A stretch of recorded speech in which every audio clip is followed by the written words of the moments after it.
Oi, Du.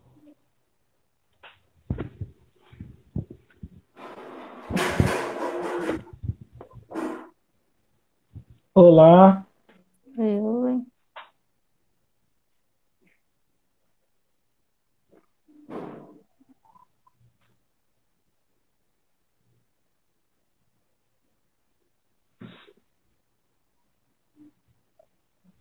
boa tarde, pessoal. Boa tarde.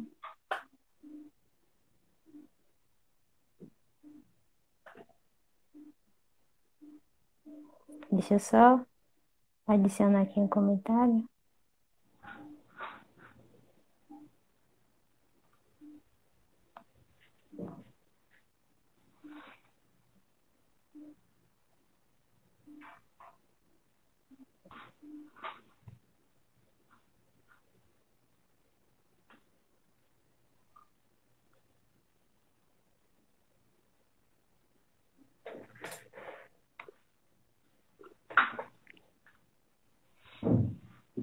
Um momentinho, viu, gente? Problemas técnicos aqui, tô tentando.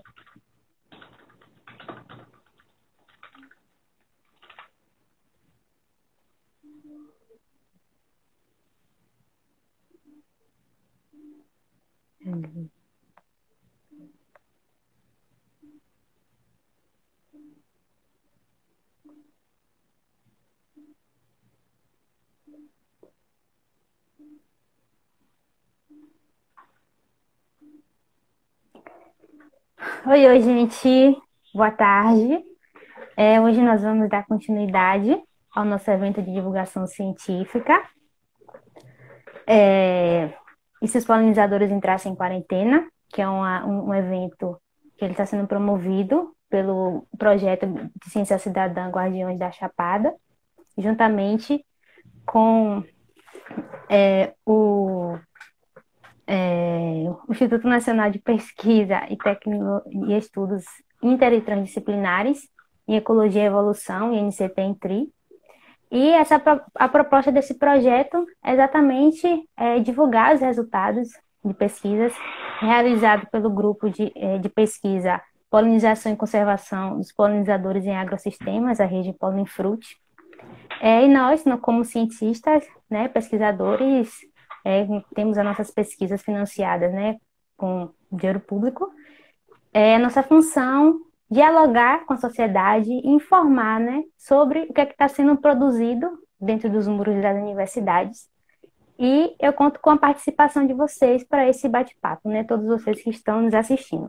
Semana passada, a professora Blandina Viana, que é a professora titular da Universidade Federal da Bahia, esteve aqui juntamente com a Karen, que é a doutoranda no programa de graduação em Ecologia, Teoria, Aplicação e Valores, falando sobre qual o papel da ciência na proteção dos polinizadores. E hoje nós vamos conversar um pouco sobre agricultura e conservação, né? Saber se é possível conciliar essas duas temáticas, né? Na prática, né? Porque na teoria a gente já tem algumas discussões. E nós estamos na Semana do Meio Ambiente, né? Eu acho que é um tema que cabe muito, porque a agricultura hoje ela é considerada como um dos principais drivers, né? Na degradação do meio ambiente.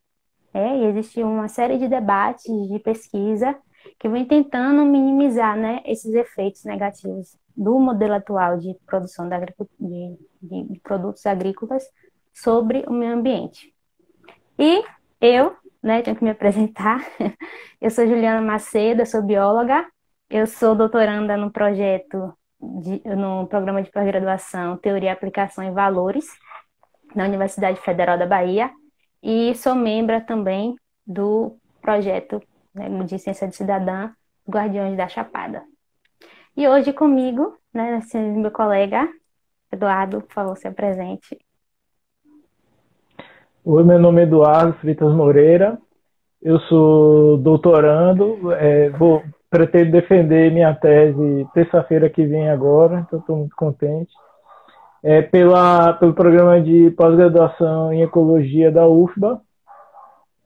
e sou membro tanto do Polifrute, quanto do Labea, quanto do INCT, e também dos Guardiões da Chapada, que são iniciativas que estão em coordenação, né, todas elas, e que são encabeçadas aí pela professora Blandina, que é minha orientadora, minha co-orientadora da tese de doutorado. Eu sou orientado pelo professor Danilo Bosco, da USP, e tenho também investigado, durante meu doutorado, a relação entre o uso do solo, ou seja, como nós implantamos a agricultura, e como isso impacta na manutenção dos polinizadores e do serviço de polinização em áreas agrícolas, né?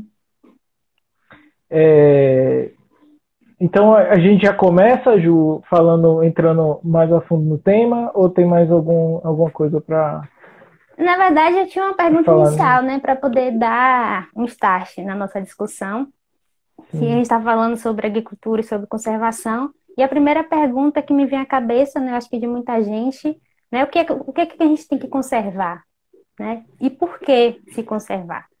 Então, essa é a primeira pergunta que eu tenho, que eu acho que é a curiosidade de muitas pessoas, né, que a gente fala em conservar, acaba ficando um tema muito aberto, principalmente para quem não é do meio acadêmico e desconhece um pouco, né, essa linguagem, essa temática. Então, eu te pergunto, Du, o que a gente tem que conservar e por que a gente tem que conservar? No planeta, a gente tem a biosfera, e na biosfera, a biosfera é composta de uma diversidade de organismos, e esses organismos eles estão em relação de interdependência. Então, os animais dependem dos produtores primários, que são as plantas, que absorvem a energia do sol e transformam em comida, né, para os consumidores, que são os animais.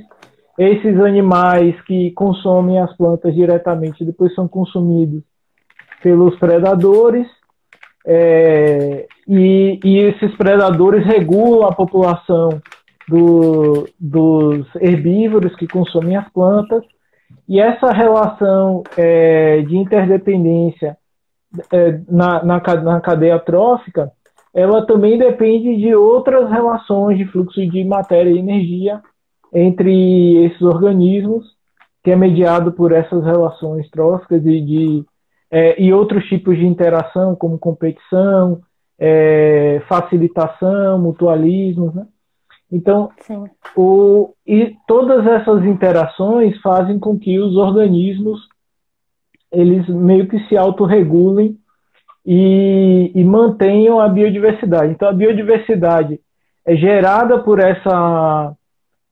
esses mecanismos, e, ao mesmo tempo, a própria biodiversidade ajuda a manter esses mecanismos, né, que dependem da diversidade biológica. Então, quando a gente pensa mais focado nos seres humanos, aí entram processos que nós manejamos diretamente para a obtenção de recursos para nós, porque nós somos mais uma espécie aí no meio dessa diversidade. Sim. E a agricultura nada mais é do que o manejo desses sistemas agrícolas, que são versões simplificadas dos ambientes naturais, onde a gente aplica uma série de técnicas para canalizar o fluxo de matéria e energia e focar na produção de bens de consumo. Aí são alimentos, matérias-primas para a indústria, e a partir dessas técnicas a gente consegue intensificar a produção daqueles recursos que a gente depende, né? Principalmente focando aqui na alimentação, por exemplo.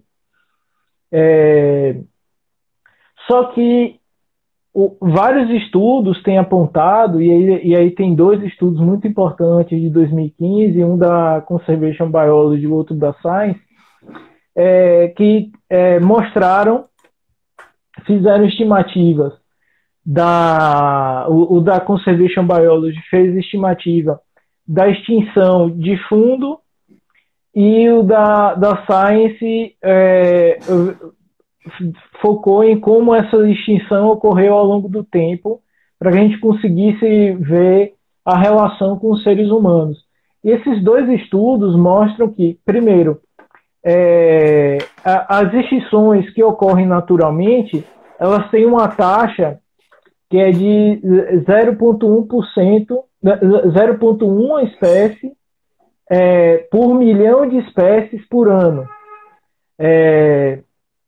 Ou seja, a cada ano, a probabilidade de uma espécie ser extinta naturalmente é muito, muito baixa. Em compensação, a que a gente observa hoje é cerca de 1000 vezes maior do que essa taxa de extinção natural de fundo. Então, ou seja, alguma coisa muito importante está acontecendo agora que faz com que a taxa de extinção de espécies seja muito superior a essa de fundo. E no artigo da Science fica claro que houve uma aceleração muito grande da taxa de extinção de espécies a partir da Revolução Industrial, o que conecta esse aumento da taxa de extinção de espécies à atividade humana.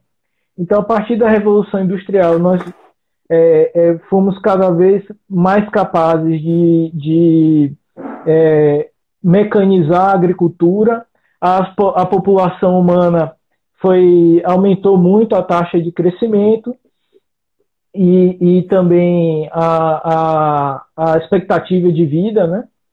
E isso daí faz com que seja necessário mais bens de consumo, faz com que seja necessário mais agricultura para alimentar toda essa gente. E isso fez com que nós ocupássemos cada vez áreas maiores da superfície terrestre. Então, hoje, para que se tenha ideia, a gente está ocupando cerca de 37% das áreas de terra firme. 1/3, né? Isso. Mais da metade dessa área é ocupada com pastagem. Um percentual considerável é ocupado com a produção de alimento para o gado, além da área de pastagem. Então, a gente dedica muito dessa área para produção de carne. Mas o importante é que toda essa área ocupada diminuiu a área disponível para os demais organismos. Então, muito provavelmente, esse avanço da agricultura tem uma responsabilidade muito grande nesse aumento da taxa de extinção de espécies. E daí, algumas iniciativas foram tomadas no século passado que focaram principalmente na criação de áreas de proteção. E essas áreas de proteção hoje ocupam cerca de 15% da superfície terrestre. Aí eu estou focando na terra, não estou falando das áreas de proteção marinha. Uhum. Só que esses 15%, por mais que sejam importantes para a manutenção de uma parcela considerável da biodiversidade, eles não são suficientes para frear essa taxa de extinção de espécies, que coloca em risco aqueles processos todos de manutenção da vida que eu falei no início. Então, aí nesse sentido, a gente tem buscado focar agora, além dessa criação de áreas de proteção, em como é que a gente pode mudar o manejo da agricultura para que a gente consiga manter uma parcela cada vez maior da biodiversidade, né, nas áreas agrícolas. E aí, essas áreas agrícolas, elas passam a somar um esforço adicional às iniciativas de conservação tradicionais, né? E aí eu sei que você, por exemplo, trabalha com uma iniciativa dessa. Eu queria escutar um pouquinho de você sobre o contexto da sua pesquisa e o que é que como é que a sua pesquisa se soma a Esse essa esforço iniciativa global. que eu estava falando. Isso. Então, eu comecei essa pesquisa durante a minha iniciação científica em 2016. Aí eu trabalhei no mestrado e agora estou no doutorado, também com a mesma iniciativa. Nos últimos anos, a gente tem percebido que os polinizadores, né, as abelhas, elas são capazes, né, durante o processo de polinização, elas carregam micropartículas, né, tipo pólen, que é uma partícula bem pequenininha, e também alguns patógenos entre plantas, né? Ela sai de uma planta, visita, ela pode levar algum patógeno, vírus, bactéria, fungos entre plantas.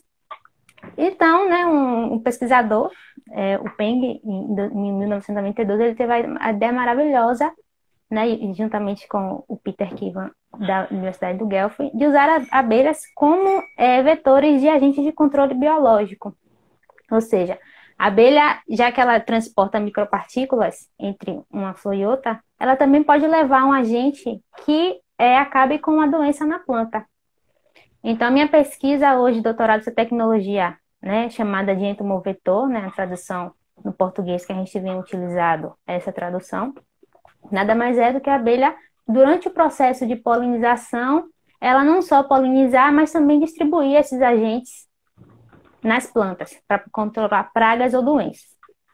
Então, assim, esse tipo de manejo, ele é considerado um manejo ambientalmente amigável, né? Uma prática amigável aos polinizadores, porque visa exatamente ser uma alternativa aos agrotóxicos, que são exatamente um dos problemas da agricultura, né? Porque hoje né, a gente sabe, principalmente no Brasil, a gente tem o Brasil é um país continental, né? Enorme, com uma grande produção de alimento e, na maioria das vezes, na maioria das vezes, né? Os agrotóxicos, eles são utilizados, né? De maneira equivocada, né? Excessiva e sem nenhum tipo de restrição ou pequeno agricultor também, né? Se algum tipo de manejo, de atenção em si, de monitoria, né? De assistência. Então, esse uso acaba sendo exacerbado. E essa prática no entomovetor, ele vem exatamente na contramão, para tentar tornar a produção de alimentos mais sustentáveis, né, para que os produtores eles acabem adotando uma estratégia de manejo de pragas mais amigável e menos impactante. Você pensa, quando você vai fazer a pulverização do agrotóxico, às vezes você tem que fazer a calda, né, misturar com água, aí você vai dispersar com um trator, você acaba aumentando a emissão de gases, compactando o solo, você tem um gasto de água. Quando você usa, né, um polinizador, você não tem esse tipo de gasto. E o agente que vai realizar o controle da praga não é um agente químico, é um agente biológico. É o que a gente chama de inimigo natural daquela praga. Por exemplo, né, no meu mestrado, a gente tentou trabalhar com o controle da broca do café, usando um tipo de fungo, né, o fungo, o Beauveria baciana. A gente fez um estudo, né, que foi o estudo do meu mestrado, e o estudo demonstrou que esse fungo, apesar de ser um fungo que ataca insetos, né, que a gente chama de fungo entomopatogênico, né, ele ataca insetos e a abelha é um inseto. Então, antes de realizar o teste de campo, nós realizamos essa avaliação para poder saber se esse fungo ele trazia algum prejuízo às abelhas e foi contestado, né? A gente viu que não tinha nenhum tipo de restrição, né? Não causava mortalidade das abelhas. Mas, então, a gente tinha uma abelha que ela era capaz de disseminar o fungo. Mas, infelizmente, né, por diversas questões, os testes de campos ainda não foram realizados, né, para poder ver se, de fato, existe o controle, né, da broca do café com o fungo vetorizado, né, dispersado pelas abelhas. Isso aí vai ficar um capítulo depois.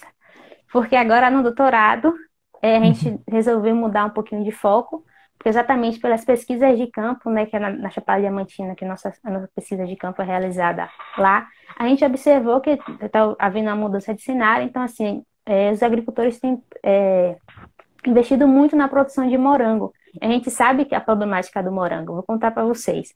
Hoje, a plantação do morango, ela exige uma alta carga de agrotóxico para poder, defensiva agrícola, para poder fazer o controle de pragas. E o efeito residual é muito grande, né? Existe um relatório da Anvisa que mostra que o resíduo encontrado no morango, né, excede aqueles valores ideais, né? Já os valores de referência, né? Que devem ser encontrados no fruto. Então, assim, você tem um fruto que demanda alta carga de agrotóxico para poder ser produzido, além de ter um valor residual, né, a presença do resíduo de agrotóxico no fruto é muito grande.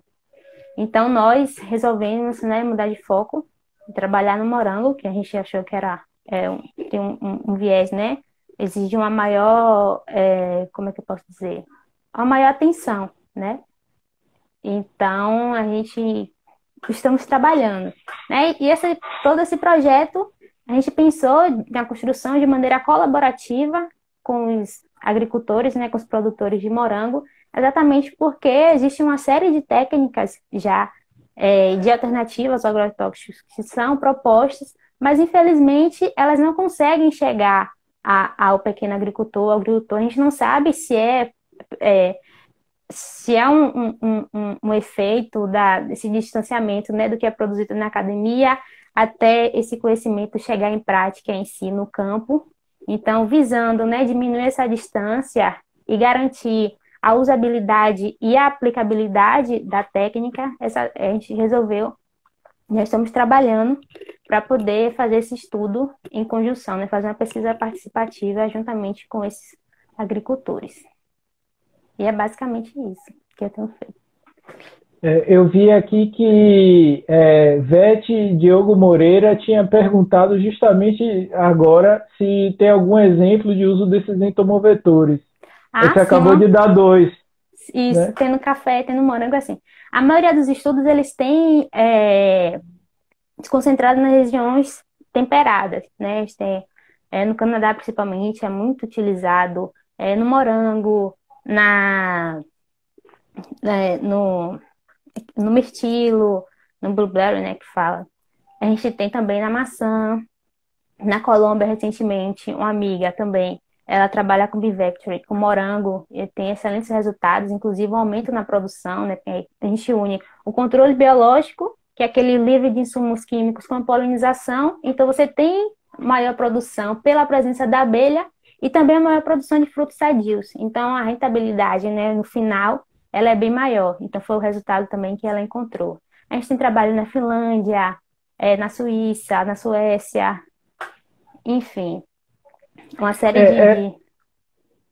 Essa questão, desculpa eu te interromper, essa questão que você pontuou também da distância entre o conhecimento produzido na academia e a prática... Essa lacuna, né? Pesquisa prática.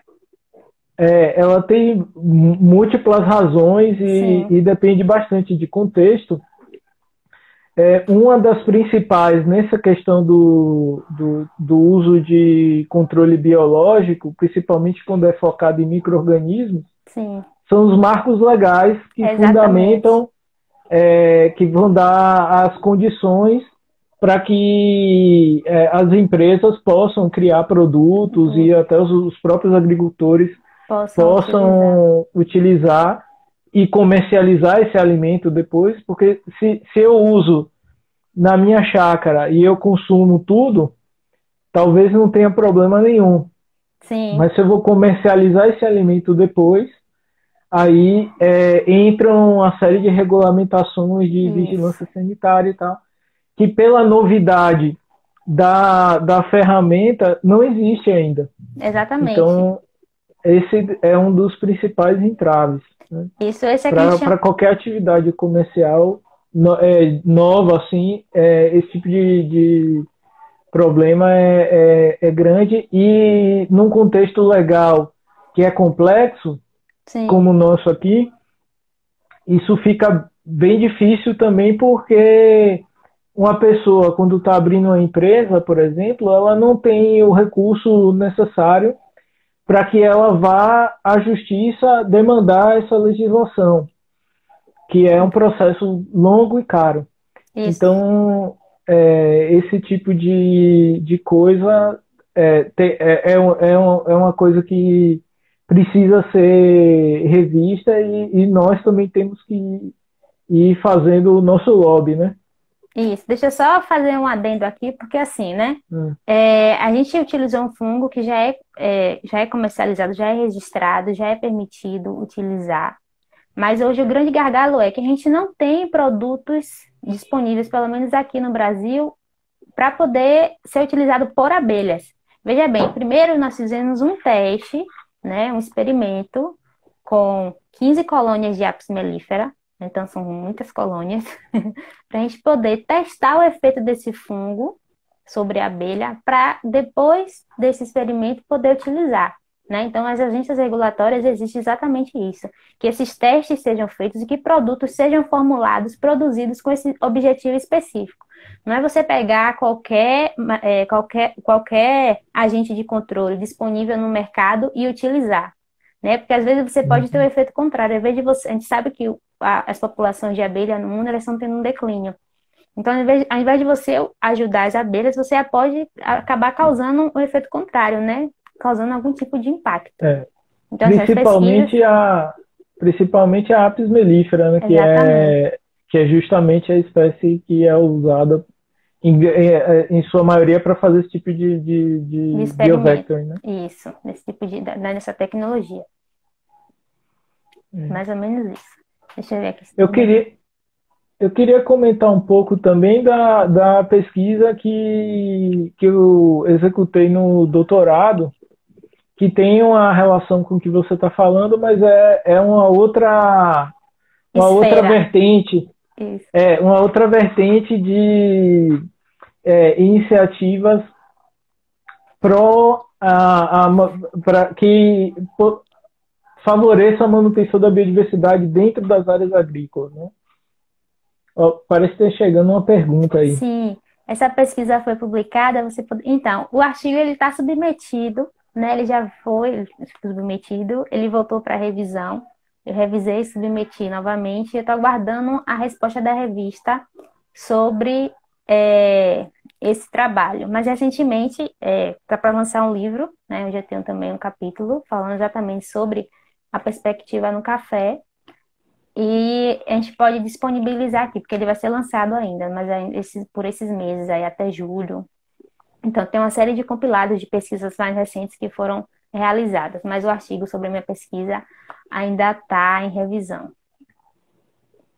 Tem uma outra pergunta aqui de Maria Salete Amorim, que na Chapada tem ocorrido alternância no manejo da agricultura, aí entre parênteses, familiar e grandes empreendimentos?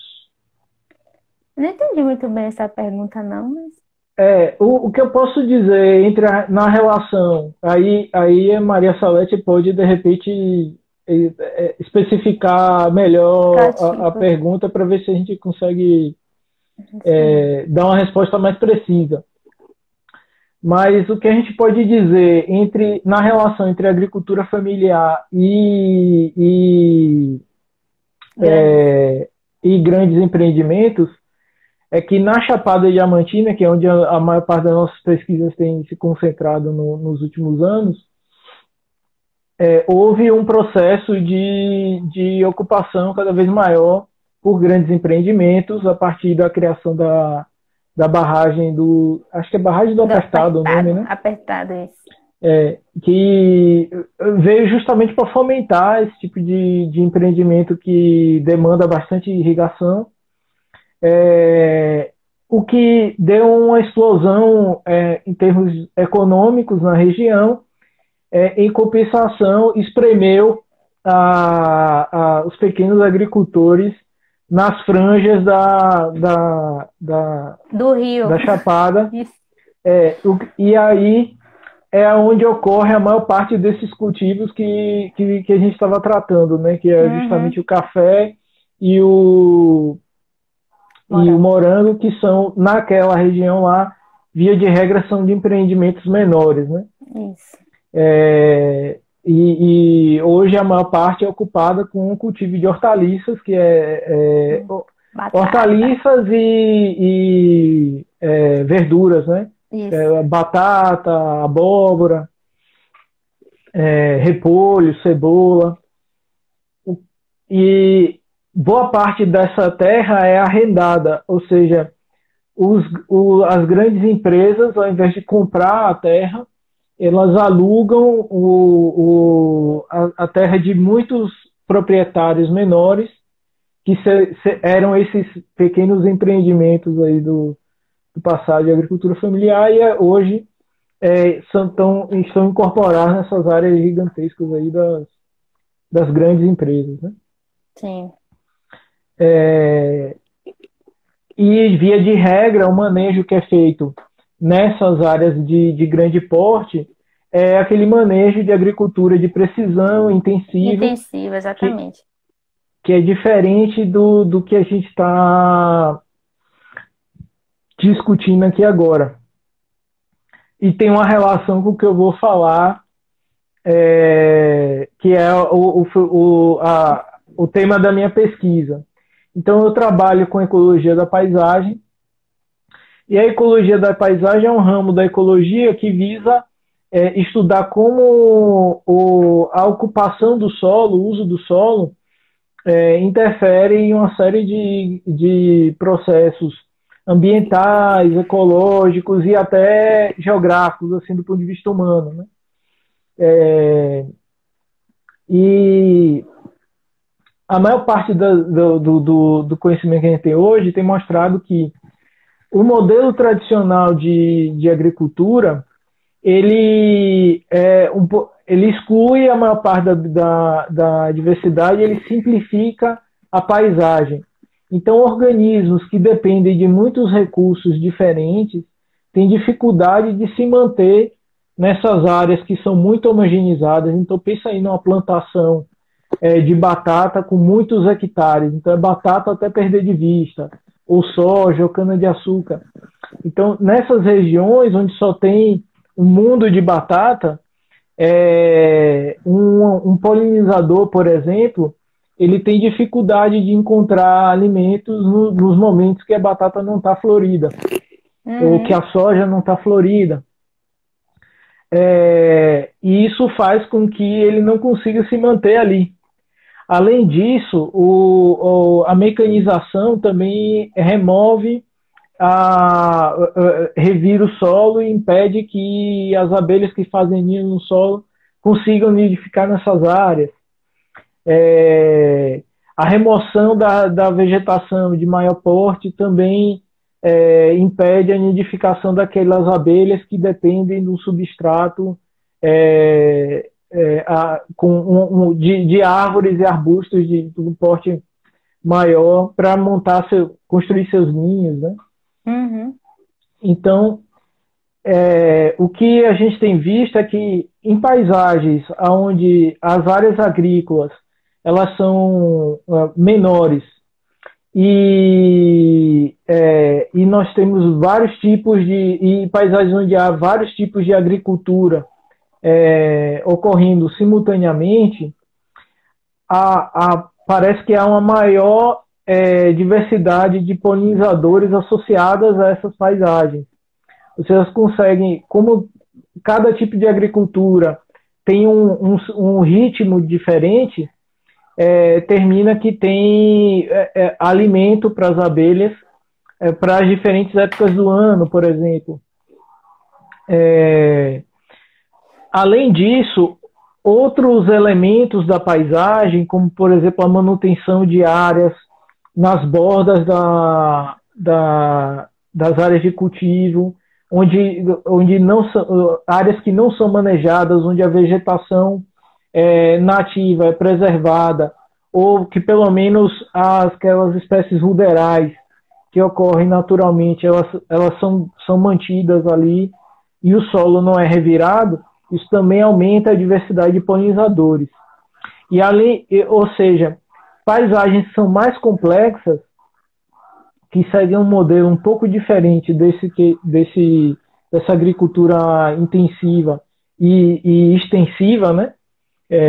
Com áreas muito grandes, favorece a manutenção dos polinizadores e, por consequência, o serviço de polinização. Então, um dos trabalhos que eu executei no doutorado foi a análise de uma série histórica produzida por Juliana Hipólito, que é outra colega nossa, e Catalina Angel Coca, que são duas pesquisadoras também do nosso grupo de pesquisa, que fizeram o monitoramento da polinização de cafezais lá na Chapada, e juntamente com elas eu fiz a análise de 4 anos de monitoramento do café, e aí nós vimos como que a complexidade da paisagem, a manutenção dessa heterogeneidade na paisagem, favoreceu tanto a manutenção dos polinizadores, como uma maior diversidade de polinizadores nas flores do café, maior taxa de visitas e a estabilidade desse serviço de polinização ao longo do tempo. E essa estabilidade do serviço de polinização também gera a estabilidade da formação de frutos de café, ou seja, o que é um análogo da produção de café, o que faz com que, na média, os cafezais nessas paisagens mais complexas produzam mais e com maior com menos variação ao longo do tempo. A variação é muito ruim para o agricultor e para quem vai consumir aquele produto também, porque é o que gera as variações de preço, que pode inclusive levar um agricultor à falência, por exemplo, inviabilizar a produção ali, né? Então, ou seja, isso mostra que se nós fizermos um manejo das áreas agrícolas que favoreça a criação de paisagens mais heterogêneas, nós vamos terminar produzindo mais e necessitando de menos área para gerar a mesma quantidade de produção e, ao mesmo tempo, manter parte da biodiversidade ali. É o que a gente chama de sinergia entre a produção e a manutenção da biodiversidade. Tem um nome também que é um nome sexy agora na acadêmica, que é a intensificação ecológica, né? Então, do mesmo jeito que a polinização é exemplo de intensificação ecológica nesses termos, né? Tanto do uso de técnicas de manejo como biovectoring, que elimina os agrotóxicos que são ameaças aos polinizadores, como o manejo das paisagens, também o planejamento e o manejo das paisagens.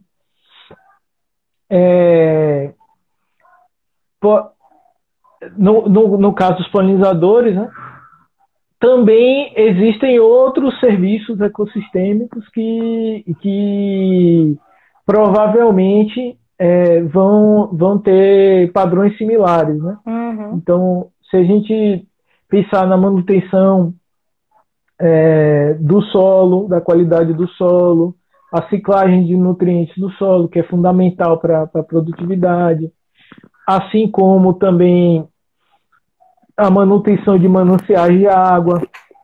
Então, tudo indica, nessa direção que a gente está indo, que seria muito favorável se no futuro a gente fosse pensando em migrar o sistema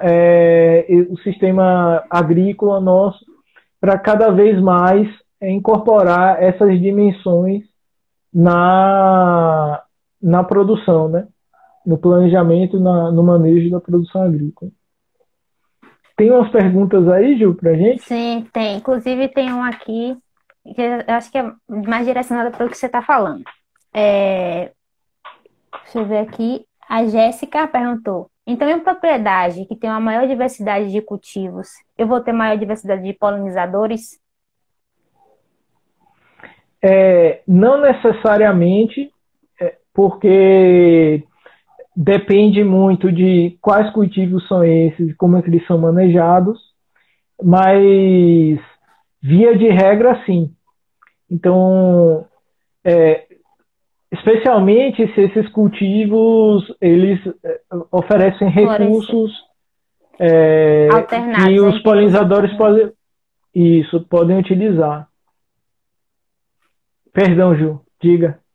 Não, e se eles possam utilizar e estejam disponíveis de maneira alternada, né? Não todos florescendo ao mesmo tempo, É, mas que haja uma alternância na floração, na disponibilidade do recurso, porque aí você tem uma maior diversidade por mais tempo, né? Um recurso que. existem, inclusive alguns trabalhos que mostram que sistemas, só para complementar a resposta, Uhum. sistemas que têm na mesma área são cultivados vários cultivos, como policultivos ou sistemas agroflorestais.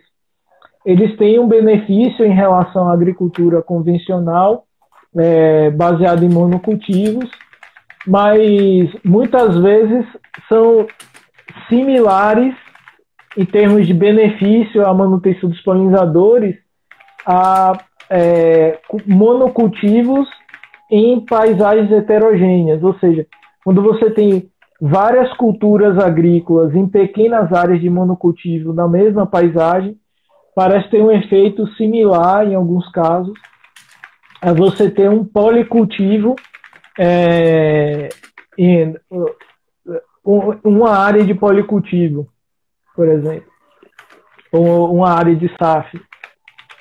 Então, essa questão da alternância na disponibilidade de recursos, que cultivar várias espécies de planta traz, parece ser o ponto mais chave nessa história aí.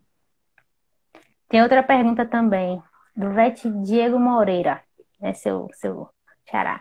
Podemos dizer, então, que o uso intensivo do solo diminui a variabilidade genética desses polinizadores? Eu acho que essa. A... Olá, gente. Acho que minha internet falhou um pouquinho.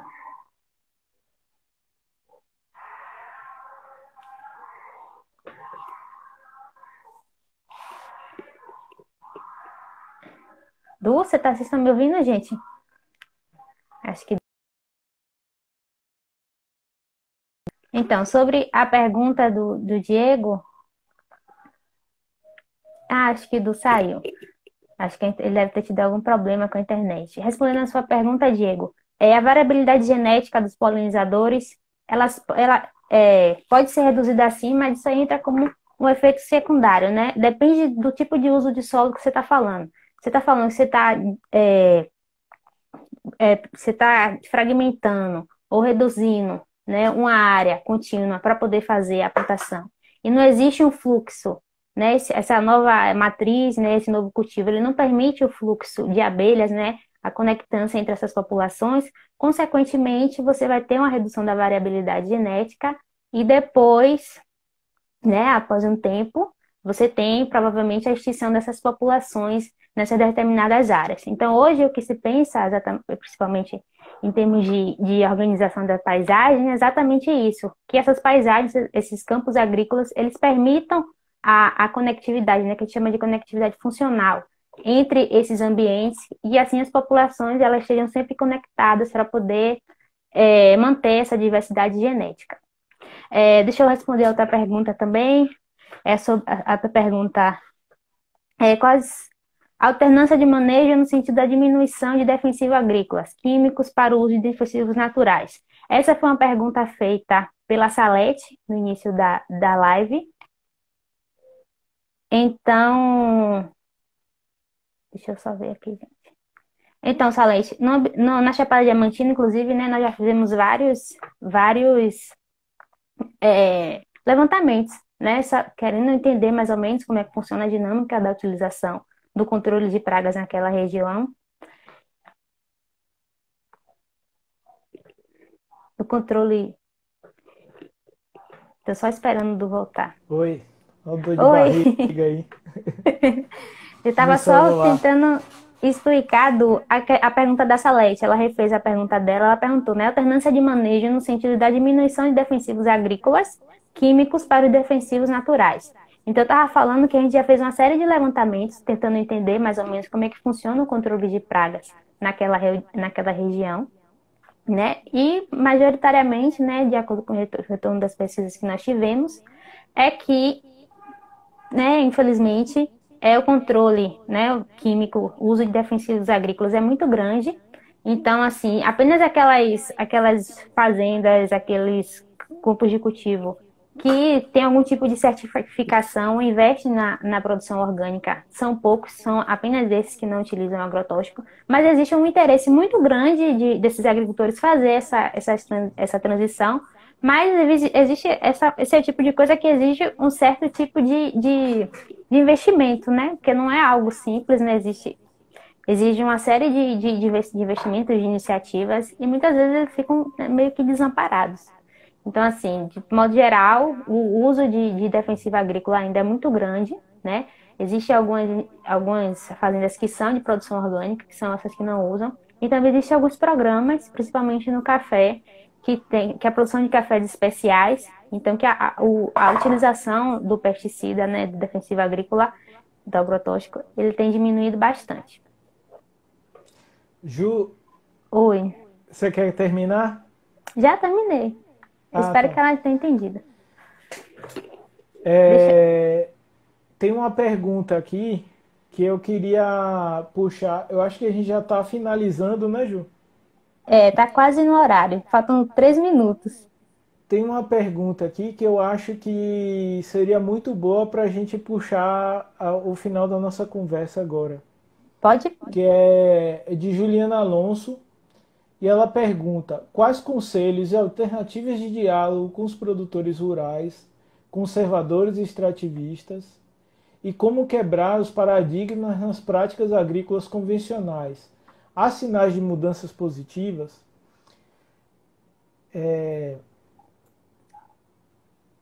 Você quer? Você quer começar falando Não, você sobre isso? começa que eu dou um introito. Certo. Em primeiro lugar, eu queria dizer que, apesar de me interessar muito pelo tema da interação com os produtores e e também dessas questões mais socioeconômicas, eu não trabalhei diretamente com isso, mas acompanho o trabalho de vários colegas dentro do nosso próprio grupo de pesquisa que tem feito esse tipo de levantamento, inclusive de estratégias de diálogo e criação de planos de ação e tal.